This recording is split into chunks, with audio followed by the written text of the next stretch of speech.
The Ukrainian Defense Forces have denazified a fat Putin Nazi.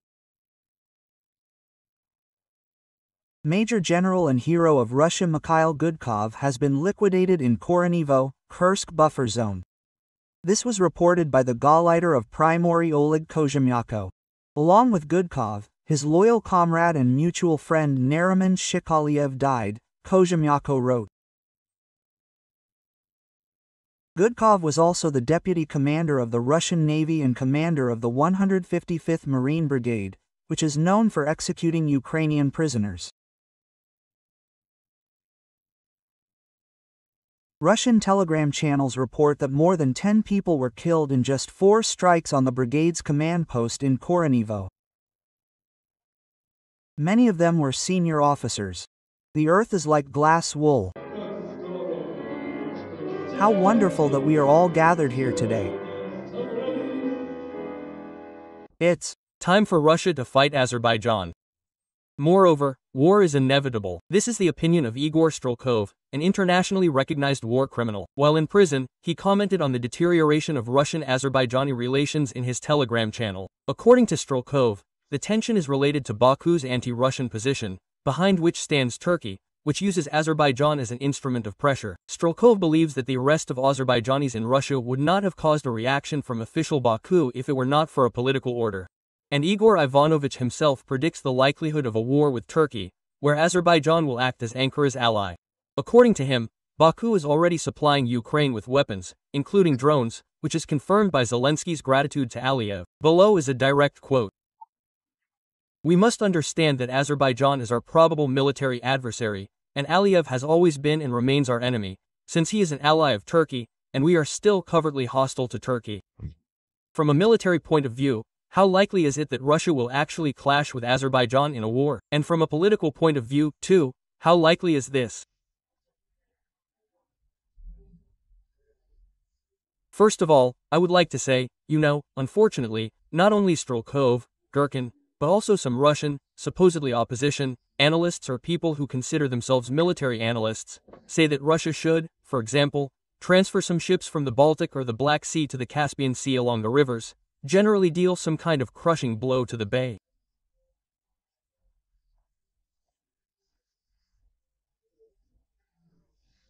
Well, and, in general, destroy this very Azerbaijan as a completely malicious entity.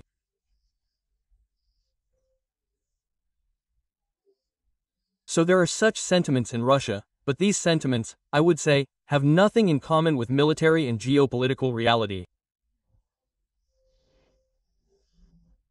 Yes, of course, the situation is getting worse, relations between Russia and Azerbaijan are getting worse. And there are actually many reasons for this.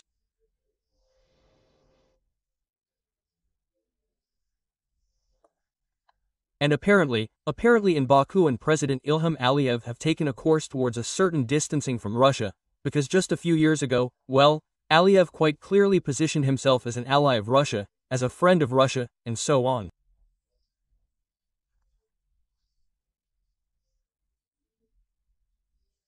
But, you see, Russia has no friends.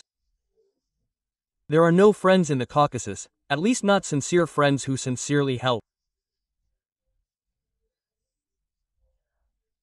There are people and political forces in the Caucasus, including in Azerbaijan, who see in Russia, some kind of benefit, some kind of useful formation from which one can get some benefit.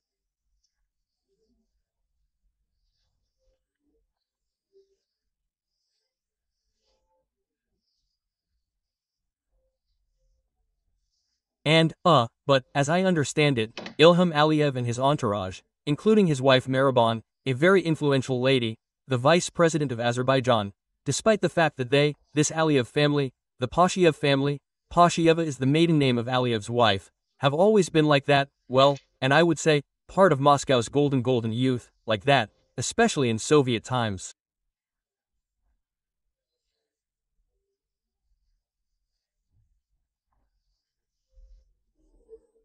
And yet, in general, politics and national interests prevail. Azerbaijan is pursuing an independent policy, including from Russia, and relies, naturally, on the help of Turkey. This causes extreme discontent in Moscow. And, well, this vicious circle arises. A vicious circle, when, the reaction is quite harsh from Azerbaijan to the destruction of the plane. Remember this story, when a plane over Grozny.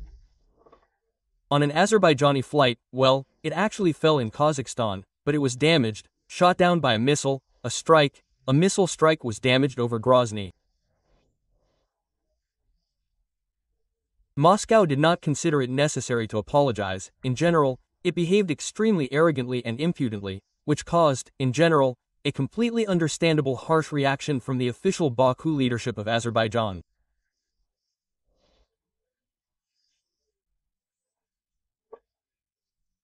And today, the latest events also indicate that Moscow's attempts to force Azerbaijan to adhere to the course that is interesting and beneficial to Moscow by pressuring the Azerbaijani diaspora in Russia.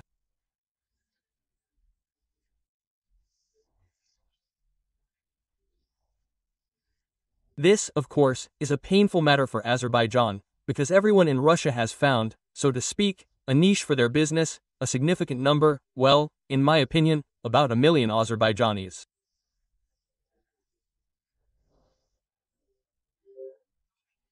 And for them, of course, this pressure from the security forces, pressure, including by means of assault with serious consequences for health.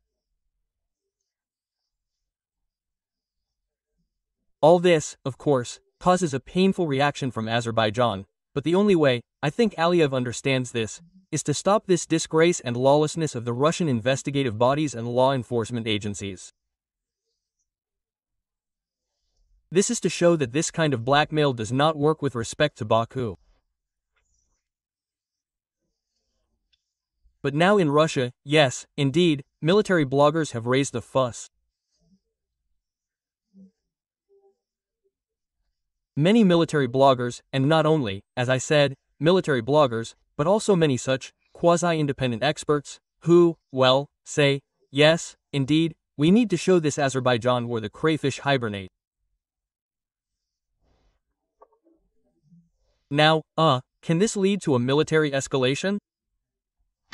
I think it cannot. Simply for one simple reason. Russia does not have the military means and forces to wage war with Azerbaijan. And the war is going on. War. War for Russia. Mother. Ah.